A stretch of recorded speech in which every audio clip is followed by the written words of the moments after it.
Hallelujah. प्रभु यीशु मसीह के इस पाक वचन को पढ़े सुने जाने पर बड़ी बरकत हो, बड़ी आशीष हो। आइए हम छोटी दुआ में जाएंगे।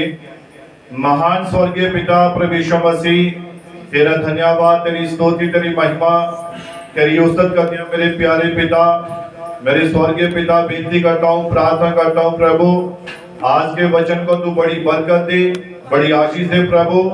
आज का वचन तेरे लोगों के लिए आशीष और बरकत का कारण बने प्रभु, और होने पाए कि प्रभु जो कमियां घटिया प्रभु तेरे वचन के द्वारा दूर हो जाए पिता, जो गलत फहमियां वो दूर हो जाए प्रभु, और तेरे नाम को महिमा, तेरे नाम को ही आदर मिले प्रभु।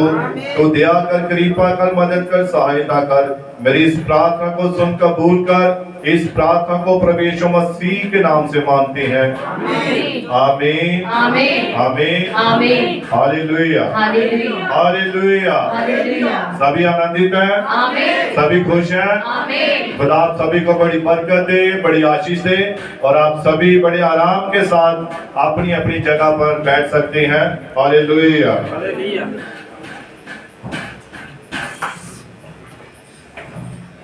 एक बार परमेश्वर की महिमा के लिए हम ताली बजा सकते हैं। बरकत दे, बड़ी आशीष दे। और हमारा जो विषय चल रहा है वो है विवाह और तलाक के ऊपर। किसके ऊपर? विवाह और तलाक। विवाह और तलाक के ऊपर। और मैंने बताया था कि ये बड़ा ही एक सेंसिटिव मुद्दा होता है। ये बड़ा ही एक पति पत्नी का रिश्ता एक नाजुक रिश्ता होता है। हालेलुया। और जिस प्रकार से मसीह का कलीसिया के साथ है, वैसे ही पति और पत्नी का एक रिश्ता होता है। हालेलुया। और मसीह में हम अपना जीवन कैसे गुजार सकते हैं। हालेलुया। और पिछली बार मैंने एक गाड़ी की उदाहरण बताई थी कि जो शादी है, जो एक विवाह है, वो एक गाड़ी के समान है कि जब हम एक सफर को शुरू करते हैं तो कभी हम पहले ये सोचकर नहीं रखते कि गाड़ी को चलाने में, गाड़ी को आगे ले जाने में हमें कोई मुश्किल नहीं आएगी। जब हम एक लंबा सफर करते हैं तो जायज है कि उस सफर में बहुत सारी मुश्किलें या परेशानियां या रुकावटें जो है वो आ सकती हैं। और नबी ने भी कहा है कि जो व्यक्ति ऐसा सोचकर कि हमारे जीवन में कभी ऐसा कुछ नहीं होगा, तो ये उनकी एक नादानी होगी। हालेलुया। और जैसा कि पिछली बार हमने इफिसियों की पत्री में भी पढ़ा था कि मनुष्य जो है वो अपनी पत्नी को किसके समान प्रेम करे? अपनी देह के समान, अपने शरीर के समान उसे क्या करे? प्रेम करे। और संत पौलुस ने इफिसियों की पत्री में यहाँ कम से कम जो वो इस वर्सेस के ऊपर, इस आय के ऊपर प्रचार कर रहा है, तो उसने प्रेम के बारे में बड़ी बातें कही हैं। प्रेम शब्द बहुत ज्यादा आया है इन वर्सेस में कि अपनी देह को जैसे हम प्रेम करते हैं, वैसे ही अपनी अपनी पत्नी को भी हम अपनी देह के समान प्रेम करें। हालेलुया। और एक सवाल है कि क्या मसीही शादी की बुनियाद का अहम हिस्सा क्या होना चाहिए?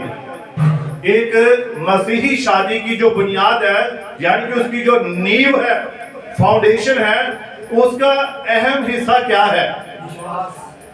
God bless you. एक मसीही, खास करके मसीही शादी के लिए, है ना, उनकी जो बुनियाद है वो एक विश्वास के ऊपर है। और नबी कहता है कि इसके ऊपर भी एक और जबरदस्त जो बुनियाद है वो है प्रेम, वो है प्यार।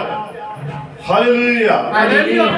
और नबी कहता है कि एक पति किस तरह अपनी पत्नी से प्रेम कर सकता है, किस प्रकार से वो अपने इस प्रेम में, इस शादी में, इस विवाह में बना रह सकता है। हालेलुया। और खुदा का कलाम हमें सिखाता है, पौलुस ने ये नहीं बताया कि पति पत्नियों के बीच उठने वाली हर एक समस्या को कैसे निपटा जाए। पौलुस ने यहाँ पर हमें खुलकर नहीं बताया, लेकिन उसने इन सारी बातों का सारांश क्या बताया है? प्रेम। उसने कहा चाहे कुछ भी क्यों ना हो जाए, कैसी भी परिस्थिति क्यों ना हो जाए, कैसे भी हालात क्यों ना हो जाए, इन सब का एक ही हल है और वो है प्रेम। हालेलुया। और देखिए, अगर हम होता क्या है प्रेम, प्रेम क्या है? पति पत्नी का प्रेम। और बात अगर विवाह तलाक के ऊपर चल रही है तो जायज है कि ये बात पति पत्नी के ऊपर ही है, ऐसा ही है ना? और इसीलिए आज जो हमने विषय शुरू किया हुआ है ये पति पत्नी के ऊपर ही है। हालेलुया। और ये बड़ा ही सेंसिटिव मुद्दा है, संवेदनशील मुद्दा है ये, और इसके ऊपर हमें पूरा ध्यान देना पड़ेगा, तभी हम पति पत्नी की अहमियत को समझ सकते हैं। Hallelujah, hallelujah. अब देखिए, होता क्या है कि घर में अगर मेहमान आ जाए तो पति को पहले उसके मन में एक ये समझ होनी चाहिए, एक बुद्धिमानी होनी चाहिए कि अगर घर में मेहमान आ जाते हैं तो उसे सबसे पहले अपने घर का अच्छी तरह से प्रबंध करना होता है। हालेलुया। अब मेहमान आ जाए और घर में कोई सामान ना हो, कोई वस्तु ना हो, और वो पति पत्नी को जो है वो डांटता रहे, बोलता रहे, फलानी चीज लेकर आ, ये चीज लेकर आ, तो इसमें उसकी ये कोई बुद्धिमानी नहीं है। हालेलुया। और देखिए, बाइबल कहती है, खुदा का कलाम हमें सिखाता है कि पौलुस ने पति पत्नी के प्रेम के बारे में, उसने उनके बीच में उठने वाली हर एक जो मुमकिन समस्या है इससे कैसे निपटा जाए, इसके बजाय उसने इस सारे मर्ज की, इस सारी बीमारी की, इस सारी तकलीफ की एक ही दवा बताई, प्रेम, सिद्ध प्रेम। हालेलुया। अब देखिए, यही प्यार, प्रेम हर मसीही शादी की बुनियाद का एक अहम हिस्सा होता है। हर मसीही शादी का जो अहम हिस्सा है, उनकी बुनियाद है, जो उनकी नींव है, वो प्रेम है। हालेलुया। और इसी प्यार का जिक्र पौलुस ने ऊपर बताई आयतों में, यानी कि इफिसियों की पत्री में, कि पति को जिस प्रकार से अपनी देह से प्रेम करता है, अपनी पत्नी से भी उसी प्रकार प्रेम करे। तो इस बात पर भी ध्यान दीजिए कि पौलुस ने पतियों से क्या कहा, अपनी अपनी पत्नी से क्या करो, प्रेम रखो, प्रेम करते रहो। बेशक पौलुस इस बात से वाकिफ था कि प्यार करना बड़ा आसान होता है, मगर इसे निभाना बड़ा मुश्किल होता है। कहने को हम कह देते नहीं, मैं तो अपनी पत्नी से बहुत प्रेम करता हूं, मैं तो उसकी बहुत रिस्पेक्ट करता हूं, लेकिन इस बात को पूरा करना, पौलुस कहता है, ये बहुत मुश्किल होता है। हालेलुया। और देखिए कि खासकर पौलुस कहता है कि इन अंतिम दिनों में ये बात और भी कितनी सच है, क्योंकि ज्यादातर लोग अस्वार्थी और समझौता करने के लिए तैयार नहीं होते हैं। अगर एक बार पति पत्नी में अनबन हो जाए तो वो एक दूसरे को क्षमा करने की बजाय, पौलुस कहता है, वो उस बात को और बढ़ावा देते हैं, वो उस बात को और भी सोच विचार करते हैं, और यही उनकी जो सोच विचार होती है वो उन्हें उस नौबत तक ले आती है जहां पर लास्ट जो स्थिति होती है वो तलाक की हो जाती है। हालेलुया। अब देखिए, जैसा कि दूसरा तीमुथियुस 3 उसकी 1 और 3 में लिखा है, और पढ़िए इसको थोड़ा, दूसरा तीमुथियुस 3 अध्याय और उसकी पहली आयत। पर ये स्मरण रख कि अंतिम दिनों में कठिन समय आएंगे, और ये स्मरण रख कि अंतिम दिनों में कठिन समय आएंगे, और ये अंतिम दिन ही चल रहे हैं।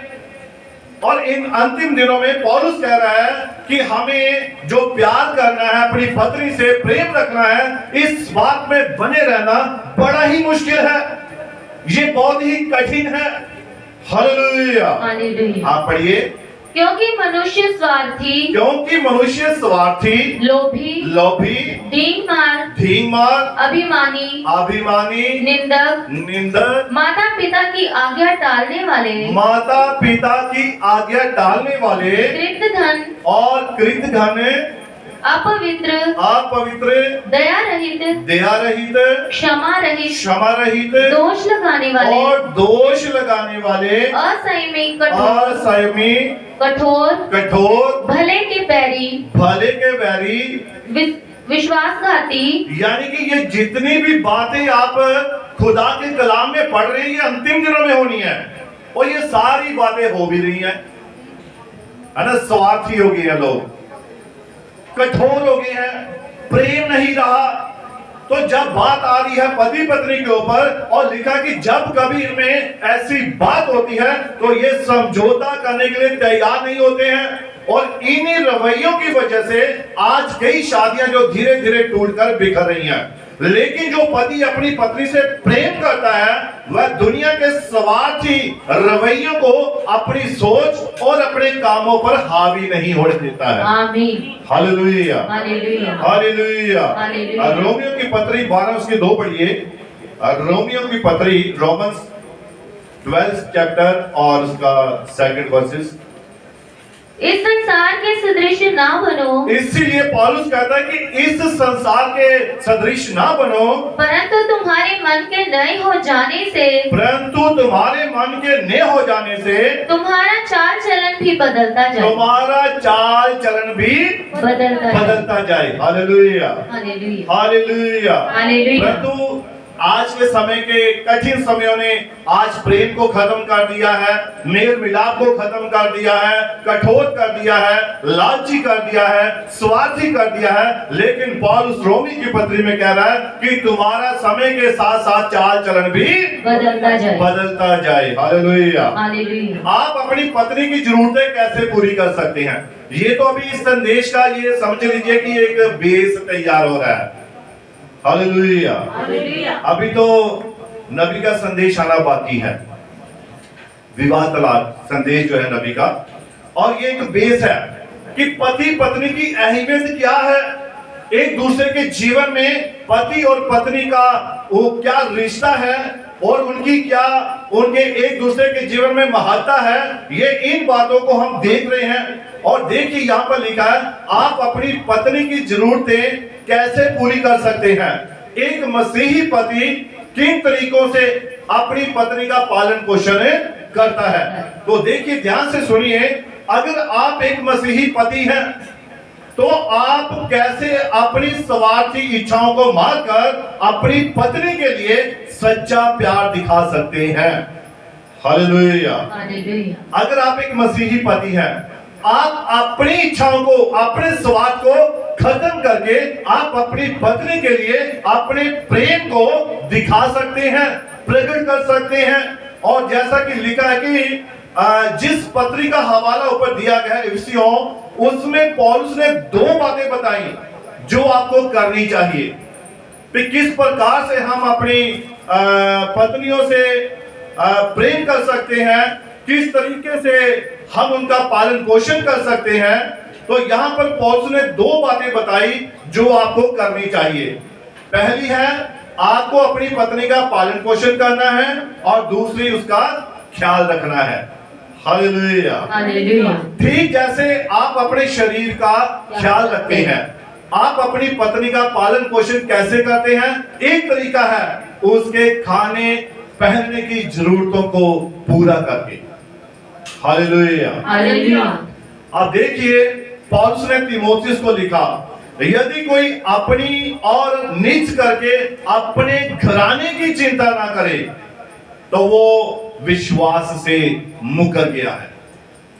किससे मुकर गया है? विश्वास से मुकर गया है।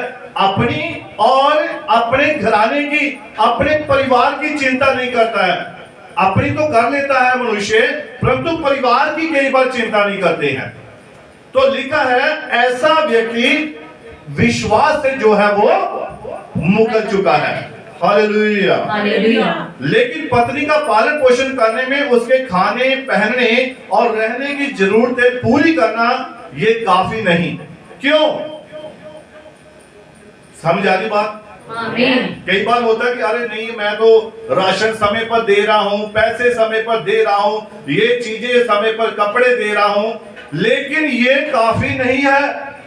हालेलुया। हालेलुया। अब खुदा का कलाम हमें सिखाता है कि लेकिन पत्नी का पालन पोषण करने में उसके खाने और पहनने और रहने की जरूरतें पूरी करना ये काफी नहीं, क्योंकि हो सकता है एक पति अपनी पत्नी की ये जरूरतें पूरी करने में कोई कसर न छोड़ता हो, है ना? समझ रहे बात को? आमीन। हो सकता है कि आप अपनी पत्नी की जरूरतों को, खाने पीने की, पहनने की, हर जरूरत को आप पूरा करने में कोई कसर ना छोड़ते हो, मगर उनकी बाकी जरूरतों को पूरा करने से अगर आप चूक जाएं, जैसे उसके जज्बातों को समझना, उसके विचारों को सुनना, उसकी बातों को सुनना, हो सकता आप इन बातों में चूक जाएं। हालेलुया। हालेलुया।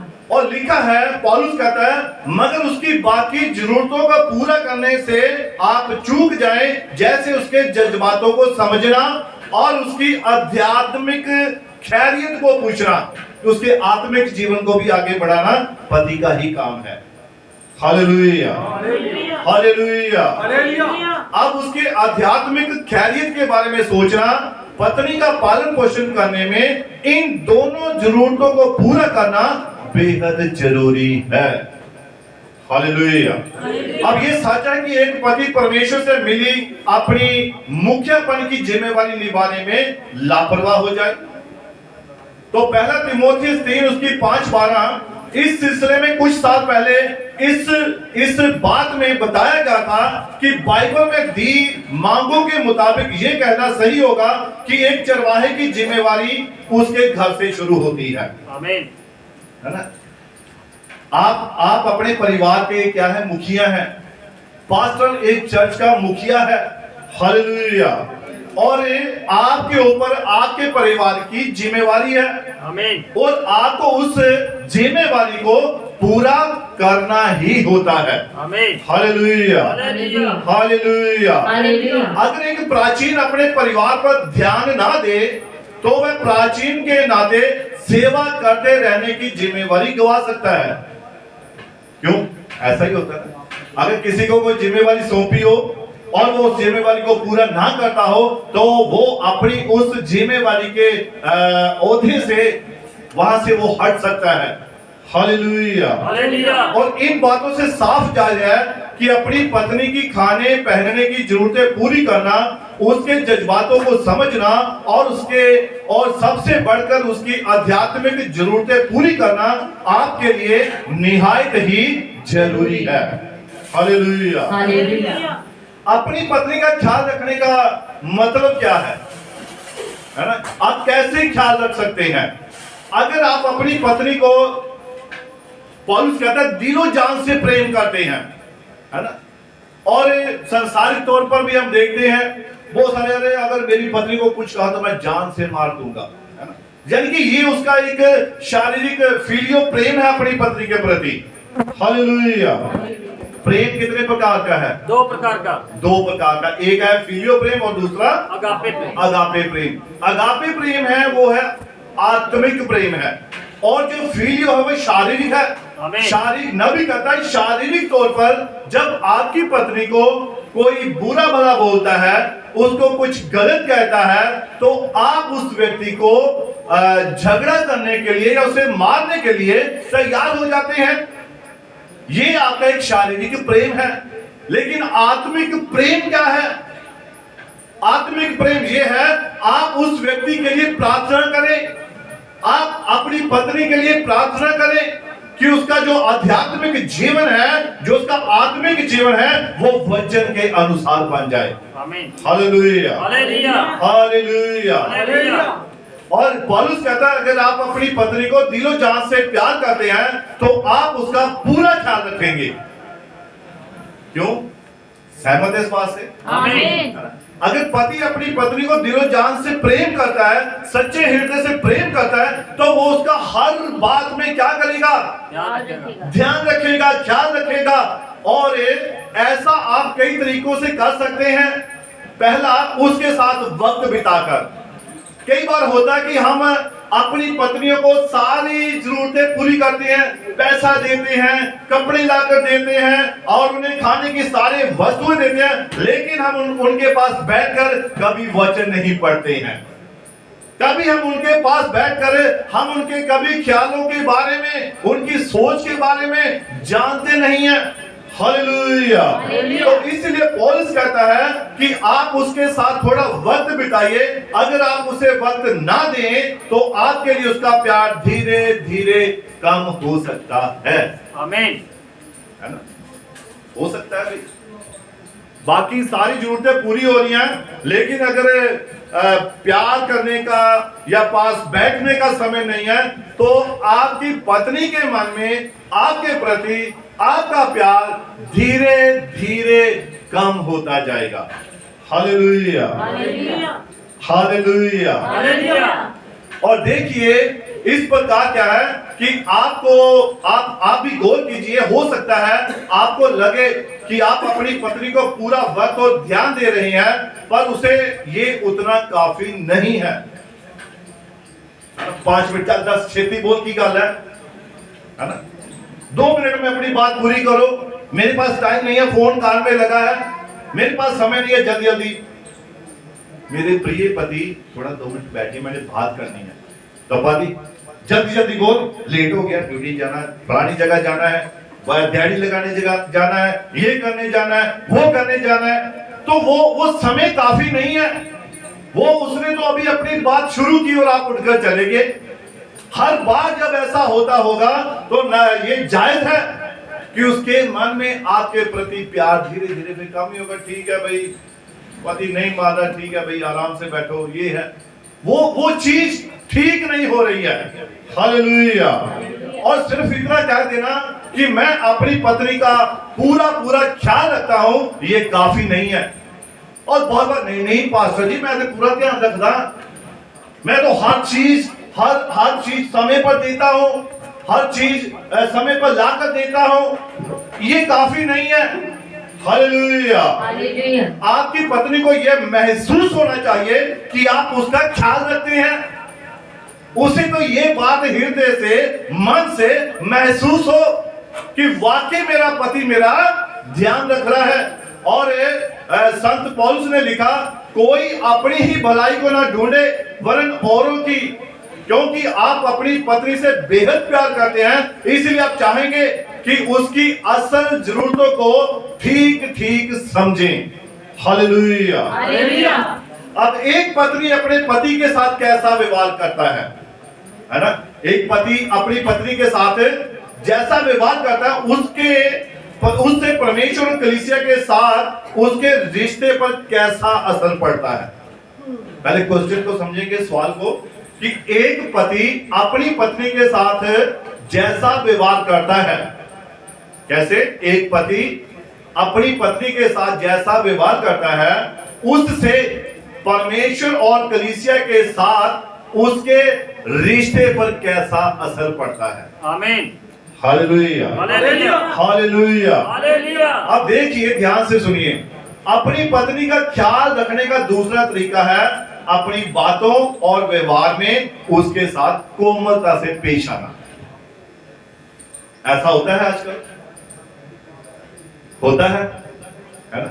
फिर अपनी पत्नी का ख्याल रखने का दूसरा तरीका है अपनी बातों और व्यवहार में उसके साथ कोमलता से पेश आना, प्यार के साथ पेश आना। और नीति वचन 12:18 पढ़ लीजिए।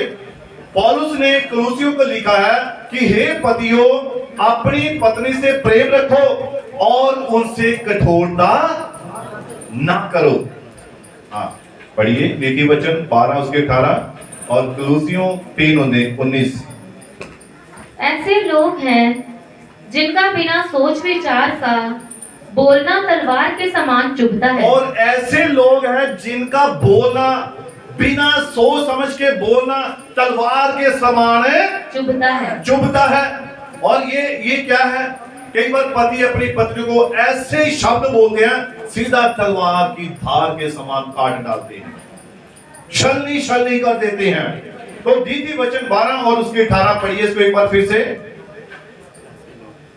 यही आयत है। ऐसे लोग हैं जिनका हाँ, ऐसे लोग हैं जिनका बिना सोच विचार का बोलना जिनका बिना सोच विचार के बोलना तलवार के समान चुभता है, तलवार के समान चुभता है, परंतु बुद्धिमान के बोलने से लोग चंगे होते हैं। परंतु बुद्धिमान के बोलने से लोग क्या होते हैं? चंगे होते हैं। चंगे होते हैं। आज जरूरत है कि एक पति को अपनी भाषा सुधारने का मौका होना चाहिए, है ना। बहुत बार होता है कि हमारी शब्द, हमारी बातें उन्हें क्या कर देती हैं? पत्नियों को छलनी कर देती हैं। हमारे शब्द ऐसे होते हैं, हमारी बातें ऐसे होती हैं कि वो तलवार के समान उन्हें घायल कर देती हैं। हालेलुया। और जैसा कि पौलुस ने कुलुसियों को भी लिखा है, हे पतियों अपनी पत्नी से प्रेम रखो और उनसे कठोरता ना करो। 3:19 पढ़िए। हे पतियों अपनी अपनी पत्नी से प्रेम रखो। हे पतियों अपनी अपनी पत्नी से क्या करो? प्रेम रखो और उनसे कठोरता ना करो। हाँ जी। हे बच्चों सब बातों में अपने अपने माता पिता की आज्ञा का पालन ठीक है, करो। ये पति पत्नी तक आय चाहिए थी। तो हे पतियों अपनी पत्नियों से क्या करो? कठोरता ना करो, प्रेम करो और उनसे कुछ भी कठोरता ना करो। इसका मतलब है कि एक पति को कभी अपनी पत्नी के साथ कठोर व्यवहार नहीं करना चाहिए, मानो वह उसकी दासी हो, वो उसकी नौकरानी हो। ऐसा व्यवहार नहीं करना चाहिए। हालेलुया। जो पति अकेले में या फिर सबके सामने अपनी पत्नी पर धौंस जमाता है, वह हरगिज नहीं दिखाता कि वह अपनी पत्नी का ख्याल रखता है। हालेलुया। समझे बात को? जो पति अकेले में या फिर सबके सामने अपनी पत्नी पर धौंस जमाता है, वो हरगिज भी नहीं दिखाता कि वह अपनी पत्नी का ख्याल रखता होगा। हालेलुया। अपनी पत्नी से कठोर व्यवहार करके वह परमेश्वर के साथ अपना रिश्ता बिगाड़ सकता है, क्योंकि पत्नी किसने दी? परमेश्वर ने दी। तो इसलिए ऐसा बोलकर, ऐसा करके वो अपने रिश्ते को परमेश्वर के साथ क्या कर सकता है?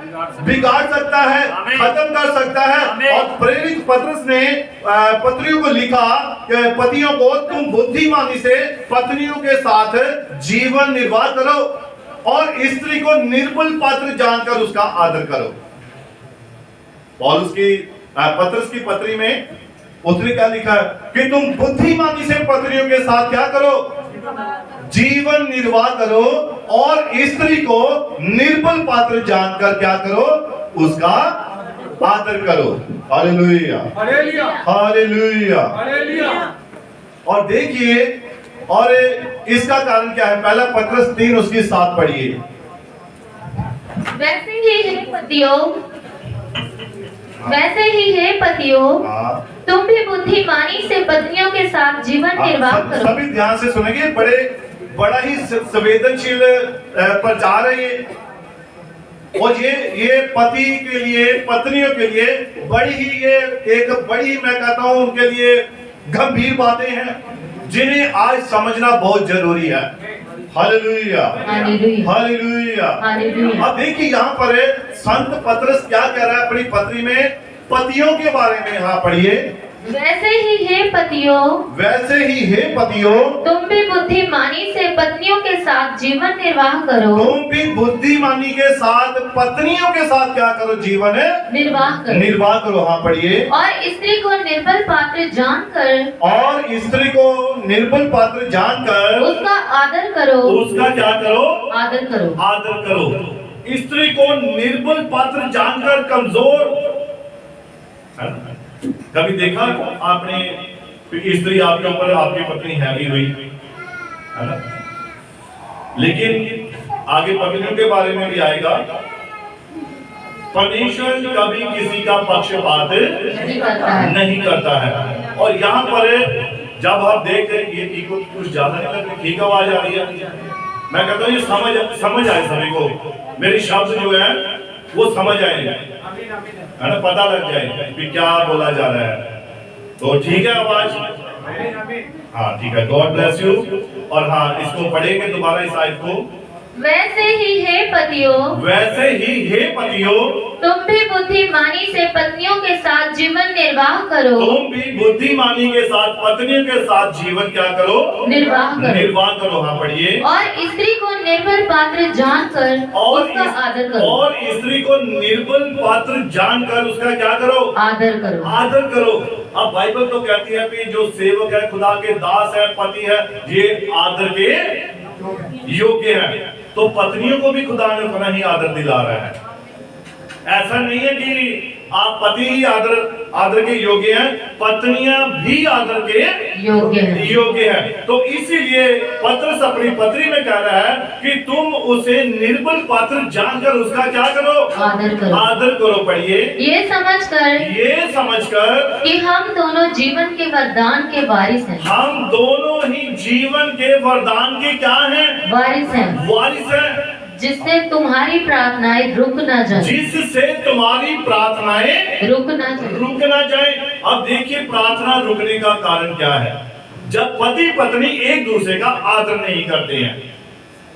ये परिवार में एक बड़ी समस्या है। जब कभी भी पति अपने पत्नी का आदर नहीं करता है या पत्नी अपने पति का आदर नहीं करती है, तो उस घर में की गई प्रार्थना फल लेकर नहीं आती है, रुक जाती है प्रार्थना।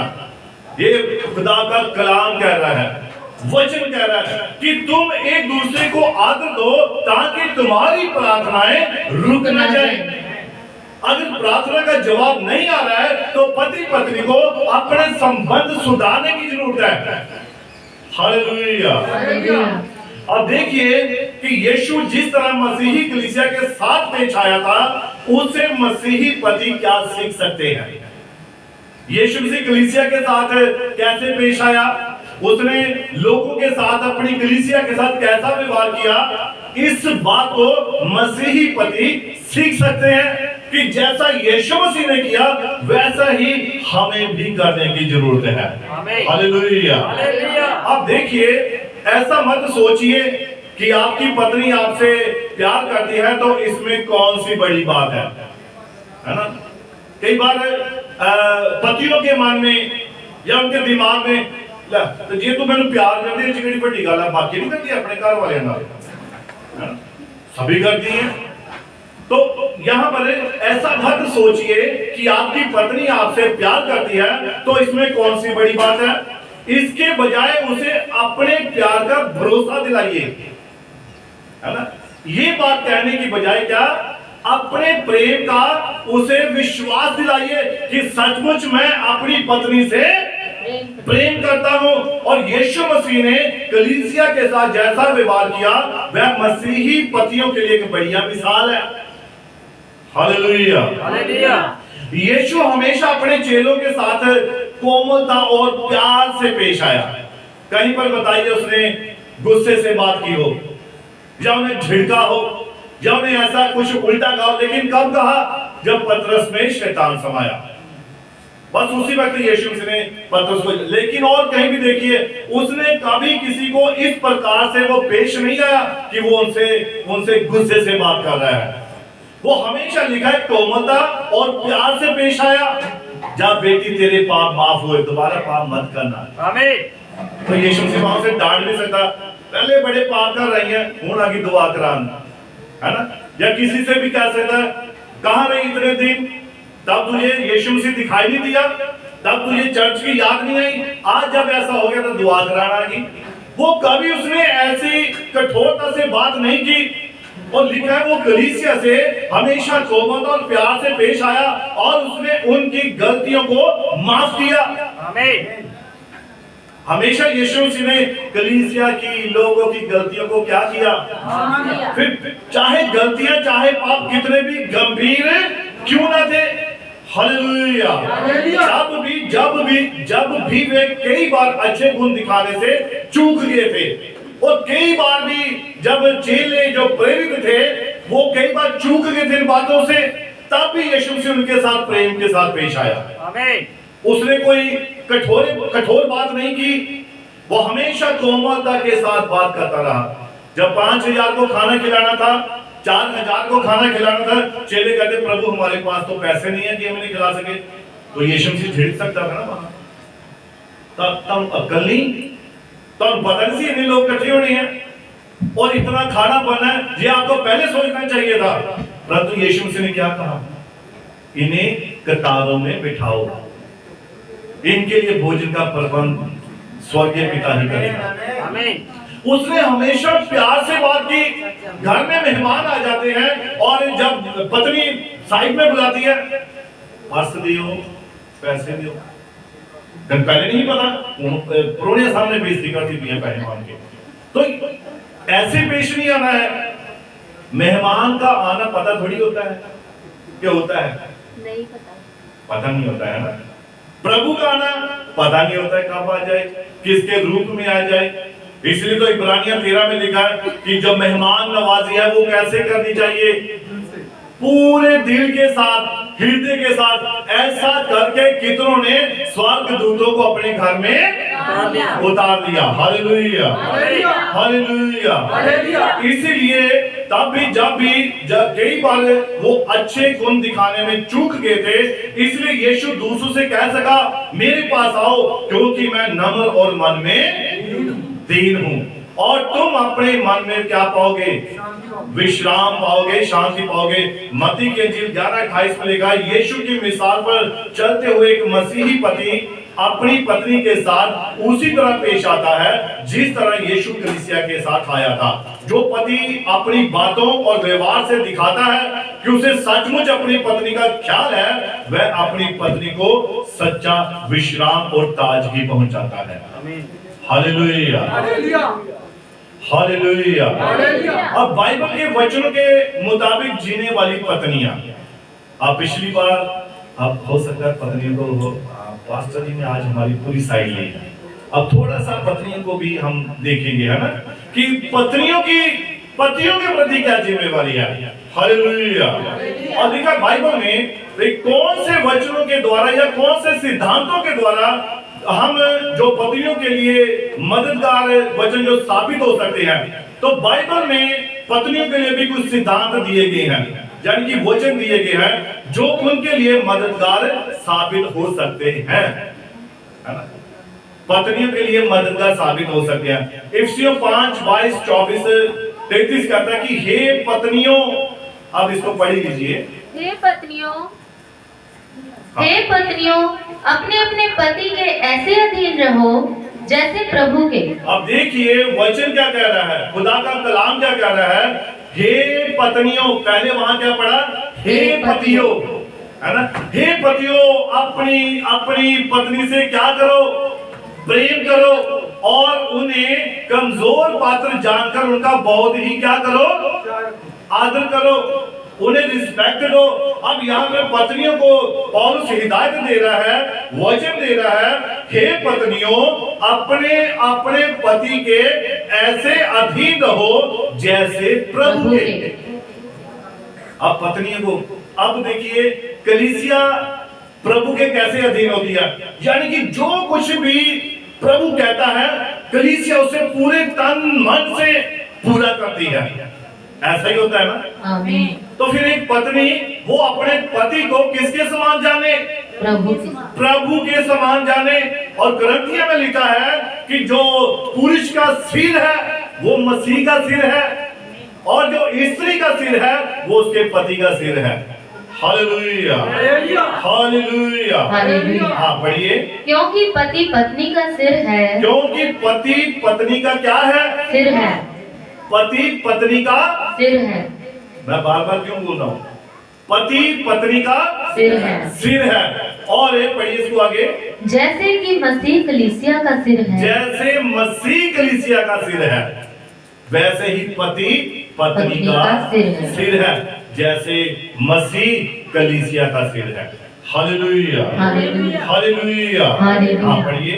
और स्वयं ही देह का उद्धार करता है, और स्वयं ही देह का उद्धार करता है। अब देखिए मसीह ने अपनी कलीसिया का क्या करता है, उद्धार करता है। और एक पति अपनी पत्नी को, अपने परिवार को, अपने बच्चों को वचन के द्वारा उनका उद्धार करवा सकता है। इसीलिए तो खुदा के कलाम में लिखा है, तू बच, तेरा घराना भी बचाया जाएगा। आमीन। Hallelujah, hallelujah. हालेलुया। हालेलुया। हाँ, पढ़िए इसको आगे। पर जैसे कलीसिया मसीह के अधीन है, पर जैसे कलीसिया मसीह के अधीन है, वैसे ही पत्नियां भी हर बात में अपने अपने पति के अधीन रहे। वैसे ही पत्नियां भी हर बात में, एक बात में नहीं।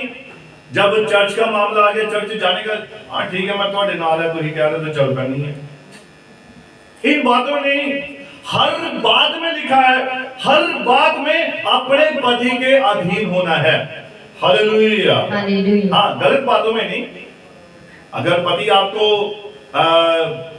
चर्च आने से रोकता है, जैसा कि उस दिन प्रचार में भी बता रहे थे, यीशु मसीह ने कहा, जो कोई मुझसे अधिक अपने बच्चों से, अपने माता पिता से या अपनी पत्नी से प्रेम रखता है तो वो मेरे योग्य नहीं है। तो ये ऐसा नहीं कि अब हम माता पिता को या पत्नी को या बच्चों को छोड़ दें, ऐसा नहीं। अगर वो खुदा का कलाम हमें सिखाता है, अगर वो आपको चर्च आने में रोकता है, अगर वो खुदा के कलाम को पढ़ने से रोकता है, अगर वो आपको ऐसे कुछ भी बातें करने से रोकता है जो वचन के साथ मेल खाती है, तो आप उसे साइड में रख सकते हैं। Hallelujah, hallelujah. तो यहां इसीलिए लिखा है, पढ़िए इसको। हाँ, उसी आयत को पढ़िए। पर जैसे कलीसिया मसीह के अधीन है, और जैसे कलीसिया मसीह के अधीन है, वैसे ही पत्नियां भी हर बात में अपने अपने पति के अधीन रहे। वैसे ही पत्नियां भी हर बात में अपने अपने पति के अधीन रहे। अधीन रही। या आदि बातों में रहना अधीन, बताइए बाइबल क्या सिखा रही है हमें, खुदा का कलाम क्या सिखा रहा है? हर बात में, है ना, अपने पति को इज्जत देनी है, उन्हें आदर देना है। हाँ, पढ़िए इसको आगे।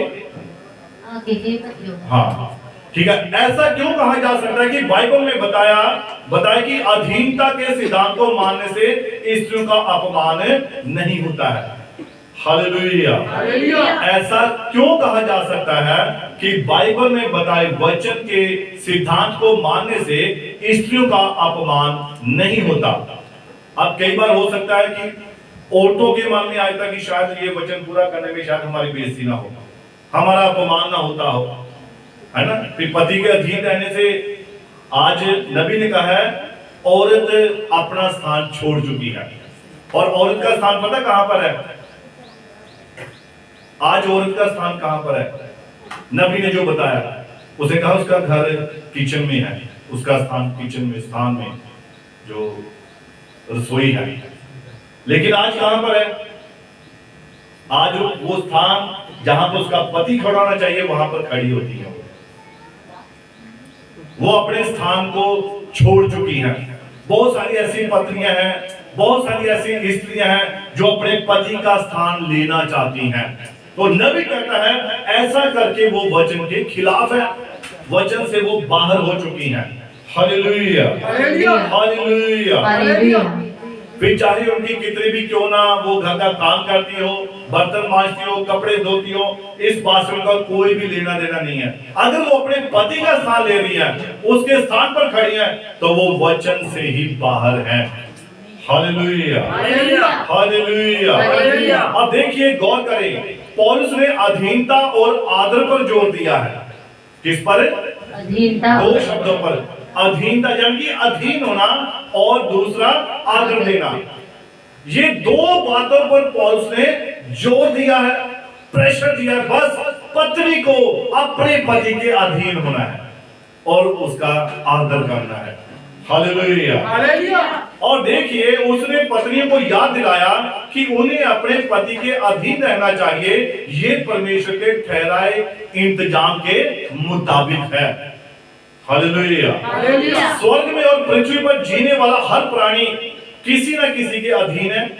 ऐसा ही है, कोई भी प्राणी, चाहे वो स्वर्ग में है, चाहे पृथ्वी पर है, कोई भी है, वो किसी न किसी के अधीन है, किसी न किसी के अंडर है। और यहाँ तक कि यीशु भी यहोवा परमेश्वर के अधीन है। पहला कुरिन्थियों 11:3 में लिखा है, ये सच है कि अगर एक पति मुखियापन की जिम्मेवारी सही तरह से निभाए तो इससे पत्नी को उसके अधीन रहने में आसानी होगी। तो यहाँ पर अगर वो पत्नी को चाहता है कि ये मेरे अधीन रहे, तो पति को भी उससे प्रेम का व्यवहार करना पड़ेगा, उसे अपना प्रेम दिखाना पड़ेगा, तभी उसकी पत्नी उसके अधीन रह पाएगी। हालेलुया। और इसीलिए पौलुस कहता है ये सच है कि अगर एक पति वो चाहता है कि मैं घर का मुखिया हूं, घर में मेरी आज्ञाकारी हो, मेरा आदर हो, मेरा रिस्पेक्ट हो, तो उसे भी अपनी जिम्मेवारी को पूरी तरह से निभाना पड़ेगा। तब जाकर वो अपनी उस मुखियापन के आदर के पद पर बैठ सकता है। हालेलुया। अगर वो हमेशा अपनी पत्नी को ताने मीने या उसकी बेइज्जती करता रहे, तो वो कैसे आदर का एक वो रख सकता है ना, इच्छा भी मुझे आदर मिले, रिस्पेक्ट मिले। हालेलुया। तो बाइबल में पत्नियों को क्या सलाह दी जाती है? पौलुस ने कहा कि एक मसीही पत्नी को विनम्र तथा शांत स्वभाव का होना चाहिए। एक पत्नी को कैसे होना चाहिए? पूरी तरह से मसीही, विनम्र और शांत स्वभाव का होना चाहिए। उसे ना तो अपने पति के अधिकार को चुनौती देनी चाहिए। बहुत बार परिवारों में झगड़े का कारण क्या होता है? पत्नी अपने पति को उल्टा सीधा बोल देती है, उनके अधिकार को चुनौती दे देती है, जिसकी वजह से क्या होता है? परिवार में झगड़े होने शुरू हो जाते हैं। और ना ही अपनी मर्जी, मन मर्जी करनी चाहिए। पत्नी को अपने घर में मन मर्जी जो है वो नहीं करनी चाहिए। पहला पत्रस 3 उसकी 4 पढ़िए। पहला पत्रस 3 अध्याय और उसकी 4। वरन तुम्हारा छिपा हुआ और गुप्त मनुष्यत्व, नम्रता और मन की दीनता की अविनाशी सजावट से सुसज्जित रहे। अब कैसे आपका जो स्वभाव है कैसा होना चाहिए? पौलुस पत्रस यहाँ पर क्या बता रहा है कि परमेश्वर का भय मानने वाली पत्नी अपने घराने के भले के लिए मेहनत करती है, जिससे उसके मुखिया का आदर होता है। किसके द्वारा? इस आयत के द्वारा पढ़िए। वरन तुम्हारा छिपा हुआ, वरन तुम्हारा छिपा हुआ और गुप्त मनुष्यत्व, नम्रता और मन की दीनता की नम्रता और मन की दीनता की यहाँ पढ़िए। अविनाशी सजावट से सुसज्जित रहे। हाँ, किससे? अविनाशी सजावट से सुसज्जित रहे। मन की दीनता के साथ, शांति के साथ ये स्वभाव होगा, तब आपका परिवार बिल्कुल सही चलता रहेगा। Hallelujah, hallelujah, hallelujah, hallelujah. तीतुस 2 अध्याय को उसकी 4 और 5 आयत को पढ़ेंगे। तीतुस 2 अध्याय 4 उसकी 5।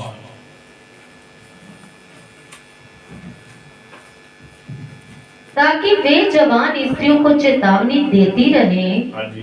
कि अपने पतियों और बच्चों से प्रीति रखें। अब जो चर्च में यानी कि जो सियानी औरतें होती हैं, है ना, जो जिनके पास कुछ अनुभव होता है, अब वो क्या करें? यहाँ पढ़िए इसको दोबारा, इसको। ताकि वे जवान स्त्रियों को चेतावनी देती ताकि रहें, वह जवान स्त्रियों को चेतावनी देती रहें कि अपने पतियों और बच्चों से प्रीति रखें। अपने पतियों और बच्चों से क्या रखें? प्रीति रखें। और संयमी पवित्रता घर का कारोबार करने वाली भली और अपने अपने पति के अधीन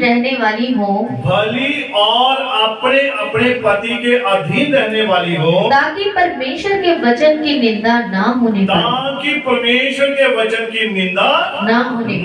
पाए। Hallelujah, hallelujah, hallelujah. और लिखा है वह हमेशा अपने पति के बारे में अच्छा कहती हैं, जो भली स्त्रियां होती हैं, और ऐसा कुछ नहीं करती जिससे दूसरों की नजरों में उसके पति के लिए इज्जत घट जाए। वे उसके फैसलों को कामयाब बनाने के लिए बहुत मेहनत करती हैं। अगर हाँ, तो पति को भी एक मसीही होना चाहिए ना। ये मसीही घरानों की बात हो रही है, जो मसीह में उद्धार पा चुके हैं, कई बार उनके उन ऐसे परिवारों में ऐसे मसले खड़े हो जाते हैं और वो फिर वो मसले दूर तक पहुंच जाते हैं।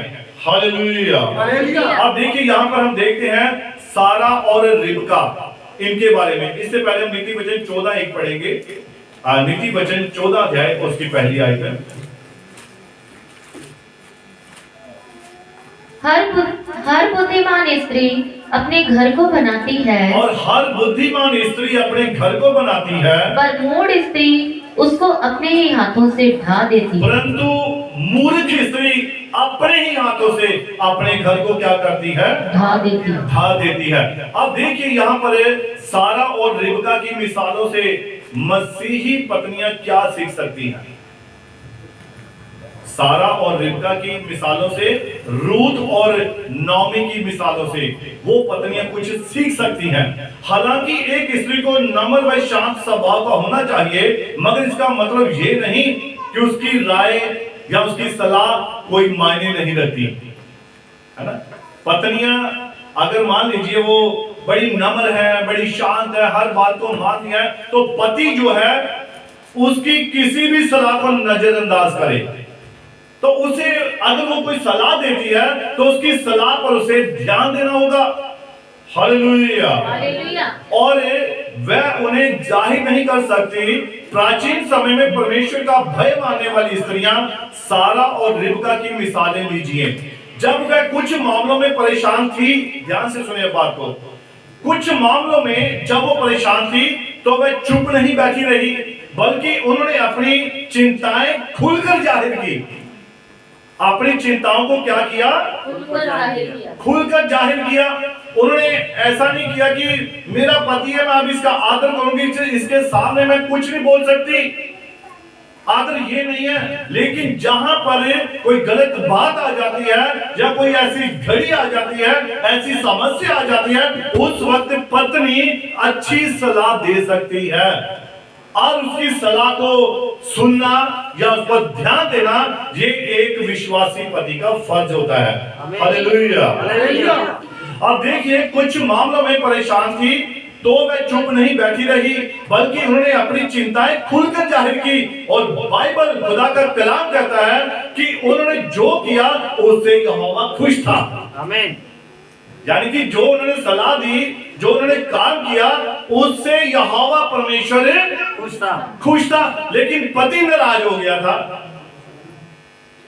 कैसी सलाह दे रही है, ठीक नहीं है। और हो सकता है वो सलाह खुदा को खुश कर रही है।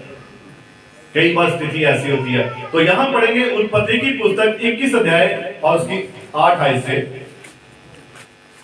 उत्पत्ति की पुस्तक। वह लड़का बड़ा और उसका दूध छुड़ाया गया, और इजहाक के दूध छुड़ाने के दिन अब्राहम ने बड़ा भोज किया। तब सारा को मिस्री हाजिरा का पुत्र जो अब्राहम से उत्पन्न हुआ था हंसी करता हुआ दिखाई पड़ा। अब देखिए यहाँ पर जो सारा थी, इसने क्या किया था? इसने इसकी एक दासी थी जिसका नाम क्या था? हाजिरा थी। और हाजिरा से उससे पहले कौन पैदा हुआ था? हाजिरा से जो पुत्र पैदा, उसका नाम क्या था? इस्माइल था। और जो सारा से पैदा हुआ उसका नाम इजहाक था। और यहाँ पर लिखा है कि जब ये सब बातें, भोज का दिन था और ये सब बातें हो रही थी, तब जो सारा थी इसने यहाँ पर एक काम कर दिया जो उसके पति की निगाह में तो गलत था, परंतु खुदा की निगाह में वो ठीक था। तो वो क्या बात थी? यहाँ पढ़िए इसको।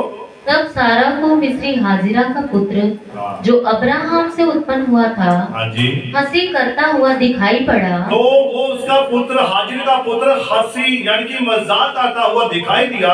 इस कारण उसने अब्राहम से कहा, और इस कारण उसने अब्राहम से कहा, इस दासी को पुत्र सहित निकाल दे। उसने क्या सलाह दी? इस दासी को पुत्र के समेत क्या कर दे? निकाल दे। पढ़िए। क्योंकि इस दासी का पुत्र मेरे पुत्र इजहाक के साथ भागी नहीं होगा। कि इस दासी का पुत्र यानी कि मुझ मालकिन, अधिकारी, मेरे साथ ये अधिकारी नहीं हो सकता। पढ़िए। ये बात अब्राहम को अपने पुत्र के कारण बहुत बुरी लगी। किसको बुरी लगी? अब्राहम को। ये बात अब्राहम को बुरी लगी, अच्छी नहीं लगी। कि वो भी तो मेरा पुत्र है, लेकिन वो दासी से था। किससे था? दासी से। दासी से था। लेकिन जब सारा ने कहा कि इसे निकाल दे, इस मिस्री दासी को और इसके पुत्र को निकाल दे, तो अब्राहम को ये बात क्या लगी? बुरी लगी। बुरी लगी। परंतु आगे क्या जवाब मिला? यहोवा की ओर से पढ़िए। परंतु परमेश्वर ने अब्राहम से कहा, परंतु परमेश्वर ने अब्राहम से कहा, उस लड़के और अपनी दासी के कारण तुझे बुरा ना लगे। उस लड़के और उस दासी के कारण तुझे बुरा ना लगे। जो बात सारा तुझसे कहे, जो बात सारा तुझसे कहे, उसे मान। उसे क्या करे? मान। मान। हाँ जी। क्योंकि जो तेरा वंश कहलाएगा, हाँ पढ़िए। वह इसहाक ही से चलेगा। वह इसहाक ही से चलेगा। चलेगा। पढ़िए। दासी के पुत्र से भी मैं एक जाति उत्पन्न करूंगा। और यहोवा ने यहाँ पर मना नहीं किया कि मैं औरत की बात नहीं मानूंगा, मैं रिबका की सलाह नहीं लूंगा, लेकिन उसने क्या कहा? उसने अब्राहम को जरूर उसकी सलाह बुरी लगी, परंतु खुदा इस बात से गुस्सा नहीं हुआ, उसने उसकी बात को मान। इसीलिए एक पति पत्नी को जब यहोवा आदर दे रहा है, तो पति को भी अपनी पत्नी की सलाह का आदर करना चाहिए। आमीन। हालेलुया। हालेलुया। हालेलुया। हालेलुया। उसी तरह मसीही पत्नियां भी अपने दिल की बात खुलकर कह सकती हैं अपने पति से, मगर ऐसा करते वक्त उन्हें अपने पति को नीचा नहीं दिखाना है। फिर देखो, मेरे पास ज्यादा तुमसे बुद्धि है, मेरे पास तुमसे ज्यादा ज्ञान है, तेनू ते गल पता नहीं लगी, समझ नहीं आती, तू ते मूर्ख है। तो पत्नी को इस प्रकार से सलाह नहीं देनी। पत्नी एक अधीनता में होकर, दीनता में होकर, नम्रता में होकर सलाह दे, तो उसकी सलाह खुदा भी मानेगा। हालेलुया। हालेलुया। तो इसलिए पौलुस कहता है, मगर ऐसा करते वक्त उन्हें अपने पति को नीचा नहीं दिखाना, बल्कि उनका लिहाज करना चाहिए। इसका नतीजा ये होगा कि उनको, उनके जो पति हैं, उनको उनकी राय सुनने और खुशी खुशी उस पर अमल करने को तैयार हो जाएंगे। ऐसा ही होगा ना फिर। तो अगर पत्नी सलाह दे रही है, तो जाके पहले मुंह तो होते तेरे मां समझा नहीं है, तो ऐसे सलाह मिलेगी तो वो सुनेगा पति? कभी नहीं सुनेगा। फिर मैं कहता हूं यहाँ पर तो यहोवा भी मना ही कर देगा, लेकिन जो वचन के मुताबिक होगी, जो खुदा के कलाम के अनुसार होगी, वो सलाह यहोवा भी उसे पसंद होगा। हालेलुया। अब देखिए, साथ निभाने का वादा शादी के बंधन को कैसे मजबूत करता है। साथ निभाने का वादा शादी के बंधन को कैसे मजबूत करता है, या पति पत्नी क्या कर सकते हैं जिससे शैतान उनके बंधन को तोड़ ना सके। हालेलुया। क्योंकि आज अगर परिवार जो टूटते हैं ना, वो शैतान ही तोड़ता है। परमेश्वर का काम क्या है? जोड़ना। शैतान का काम क्या है? तोड़ना। तो लिखा है वचन में, हमने पढ़ा है कि जो कुछ परमेश्वर ने जोड़ा है, मनुष्य उसे अलग ना करे। और शैतान किसे इस्तेमाल करता है तोड़ने में? वो आपके रिश्तेदारों को, आपके हो सकता है भाई बहनों को इस्तेमाल कर ले, वो आपके पड़ोसियों को इस्तेमाल कर ले, वो आपके किसी दोस्त को इस्तेमाल कर ले, आपके पति पत्नी के रिश्ते को तोड़ने के लिए। शैतान को तो कोई सहारा चाहिए। वो तो बस बात बोलेगा और वो बात उसके कान में डालेगा, उसके मन में डालेगा। वो गलत बात आकर, देख तेरी पत्नी वहां बातें कर रही है भाई, दोस्त आकर बता देगा, और वो दोस्त की बात पर विश्वास करके अपनी पत्नी से शाम को झगड़ा शुरू कर देगा। तो ये काम कौन करवा रहा है? शैतान करवा रहा है। हालेलुया। परमेश्वर का वचन जोड़ता है, लेकिन शैतान क्या करता है? वो पति पत्नी के रिश्ते को, उस बंधन को, उस वाचा को, उस कमिटमेंट को तोड़ना चाहता है। हालेलुया। इसीलिए यहाँ पर है, शादी वह बंधन है जिससे दो इंसान जिंदगी भर इस रिश्ते को निभाने का वायदा करते हैं। हालेलुया। इसीलिए पति पत्नी अपनी शादीशुदा जिंदगी को सफल सुखी बनाना चाहते हैं, तो सबसे पहले उनके अंदर ऐसा करने की गहरी इच्छा होनी चाहिए। हालेलुया। आप जानते हैं, पहले जब शादियां होती थी ना, तो ऐसे नहीं हो गया भाई आज शादी, कल आज मंगनी हुई तो कल शादी होगी। पुराने समय में एक एक साल 2-2 साल तक रुके रहते थे, टाइम लगता था, समय लगता था। और तब तक क्या होता था, वो जो मंगेतर और जिसे मंगनी हुई होती थी वो एक दूसरे मिलते रहते थे, एक दूसरे के स्वभाव को जानते थे, अच्छी तरह पहचान लेते थे, पता कर लेते थे, तब जाकर वो शादियां होती थी। हालेलुया। आज क्या होता है, चेहरा देखते हैं, नहीं नहीं मम्मी मैं इतने ही ब्याह करना, नहीं नहीं डैडी मैं इतने ही ब्याह करना, और बाद में वो सुंदर चेहरे क्या होते हैं, धोखा देने वाले निकलते हैं, परेशानियां उत्पन्न करते हैं। हालेलुया। और लिखा है इसीलिए पति पत्नी अगर अपनी शादीशुदा जिंदगी को सफल व सुखी बनाना चाहते हैं तो सबसे पहले उनके अंदर ऐसा करने की गहरी इच्छा होनी चाहिए। खुलकर बातचीत ना करने से समस्याएं बढ़कर नासूर बन सकती हैं। Hallelujah, hallelujah. अब देखा गया है कि समस्याएं खड़ी होने पर अक्सर पति पत्नी आपस में बात करना बंद कर देते हैं। अगर छोटी सी कोई समस्या हो जाती है ना तो पति पत्नी आपस में बातचीत करना बंद। फिर खाना भी पता कैसे मिलता है, चुपचाप उधर रखा है, फिर चाहे तो आप सोए हुए हैं ठंडा हो गया। तो ऐसे ही एक पति पत्नी थे, बात होगी उनमें, तो उसने सुबह रात को लिख दिया कागज पर अपने पत्नी में, सुबह मैंने 5 बजे जाना तो चाय का कप रख देना, उसने कागज पर लेकर अपनी पत्नी के सिरहाने के पास रख दिया। बातचीत बंद हो गई है।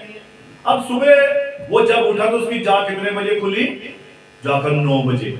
जाना कितने बजे था, 5 बजे। तो जब वो उठा तो उसने जब देखा अच्छा 9 बज गए, उसे बड़ा लगा। तो उसने अपनी पत्नी से फिर जाकर भैया मैंने तुझे बोला था कि मैंने लिख कर दिया था, बात नहीं करना चाहता तेरे से, पर मैंने लिख कर दिया कि तू 5 बजे वहां पर चाय रख देना। कहती पहले वहां जाकर देखो। तो उसने वहां देखा कि कागज लिया जिस पर लिखा था 5 बज गई है और चाय यहाँ पड़ी है, उठकर पी लो। तो ये क्या है ना। फिर ऐसे ही चाय मिलती है, ऐसे ही खाना मिलता है। तो जब आपका जैसा सवाल था वैसा ही जवाब मिला, है ना। तो इसीलिए ये पति पत्नी में जब ये बातें, इसके ऊपर आज संसार में काफी चुटकुले बना दिए हैं, मजाक का पात्र बना दिया पति पत्नी को हर जगह। और इतने मैं तो ये देखता हूं कि आज पति पत्नी एक दूसरे की रिस्पेक्ट करते ही नहीं है। हालेलुया। एक दूसरे की रिस्पेक्ट करते ही नहीं है। और जिससे क्या होता है, छोटी छोटी बातें क्या हुआ करती हैं और ये आपस में बातचीत को बंद कर देती हैं, जिससे नाराजगी और भी बढ़ती है ना। नाराजगी और भी बढ़ती है। कुछ लोग तो क्या करते हैं, अपने साथी से छुटकारा पाने का रास्ता ही ढूंढना शुरू कर देते हैं जब नाराजगी इतनी बढ़ जाती है। समस्या क्या थी, छोटी सी, कोई ज्यादा बड़ी समस्या नहीं, छोटी सी समस्या ने उनकी नाराजगी को बढ़ा दिया। पहले बातचीत बंद हो गई, धीरे धीरे बोलना बंद हो गया, महीना हो गया, 2 महीने हो गए, वो अपने माता पिता के पास, वो अपने माता पिता के पास, और बच्चे बीच में कभी नानी घर, कभी दादी घर, कभी नानी घर, कभी दादी घर, है ना, ऐसे चल रहा है। तो ये बातें क्या कर रही हैं, उनकी जो समस्या को और क्या कर रहे हैं, बढ़ा रहे हैं। हालेलुया। और देखिए, और कुछ लोग क्या करते हैं, कुछ लोग तो अपने साथी से फिर छुटकारा पाने के बारे में सोचना शुरू कर देते हैं। हालेलुया। और इसके लिए वे शायद किसी और में दिलचस्पी लेने लगे, लेकिन यीशु ने खबरदार किया था, है ना। बहुत बार ऐसा होता है, पति पत्नी में झगड़ा महीना हो गया, फिर हो सकता है वो आगे पीछे कुछ और ढूंढना शुरू कर दें, है ना। और ये एक साधारण बात है आजकल। और देखिए, लेकिन बाइबल, खुदा का कलाम, इसके बारे में क्या सिखाता है। यीशु मसीह ने इस बात के लिए खबरदार किया, चेतावनी दी, मैं तुमसे सच कहता हूं कि जो कोई किसी स्त्री पर कुदृष्टि डाले वह अपने मन में उससे व्यभिचार कर चुका। आमीन। और अगर उसने अपने मन में विचार किया, अरे ये बड़ी झगड़ालू है, ये बड़ा झगड़ालू पति है, ये बड़ी झगड़ा करने वाली पत्नी है, अब मैं दूसरी शादी कर लूंगा। जब आपने ऐसा सोच लिया, सोच भी लिया, तो आपने व्यभिचार कर लिया। आमीन। इसलिए बाइबल, खुदा का कलाम कहता है कि जो कोई किसी स्त्री पर कुदृष्टि डाले वह अपने मन में उससे व्यभिचार कर चुका। तो इसीलिए प्रेरित पौलुस ने सभी मसीहियों को, जिसमें शादीशुदा जोड़े भी शामिल हैं, ये सलाह दी, क्रोध तो करो पर पाप मत करो। आमीन। है ना? इसलिए पौलुस ने सलाह दे दी कि क्रोध तो करो परंतु पाप मत करो। पति पत्नी के लिए ऐसा जीवन है, एक लंबा सफर है, इसमें समस्याएं आएंगी, मुश्किलें आएंगी, परेशानियां आएंगी, झगड़े होंगे, गुस्सा गिला होगा, परंतु पाप मत करना।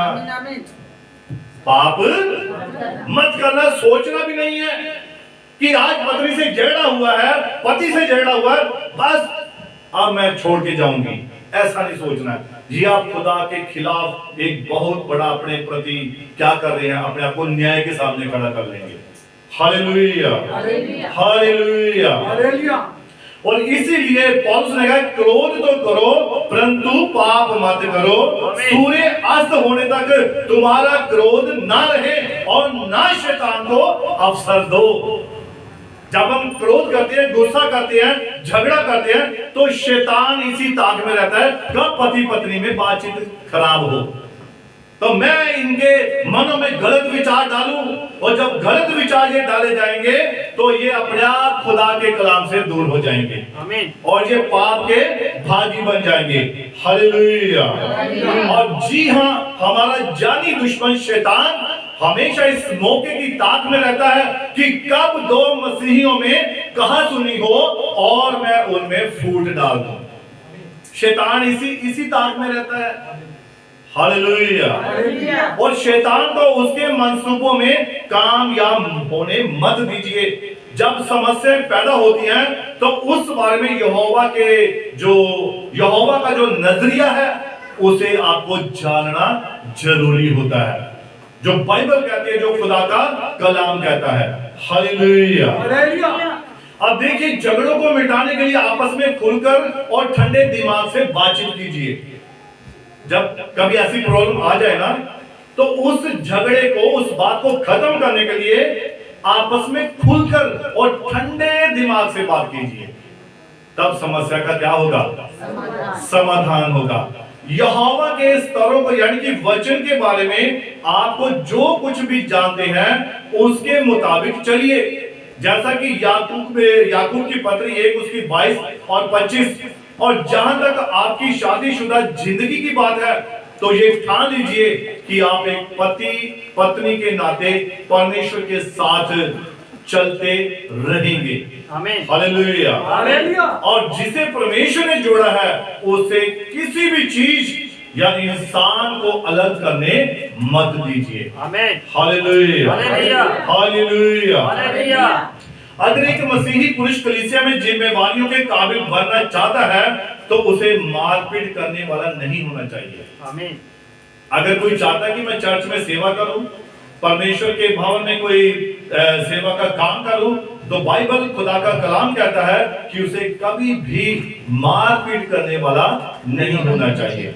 उसे दूसरों पर हाथ उठाना नहीं चाहिए और ना ही अपनी बातों से डराना धमकाना चाहिए, या उलट फेर की बातें करनी चाहिए, या दोगली बातें करनी चाहिए।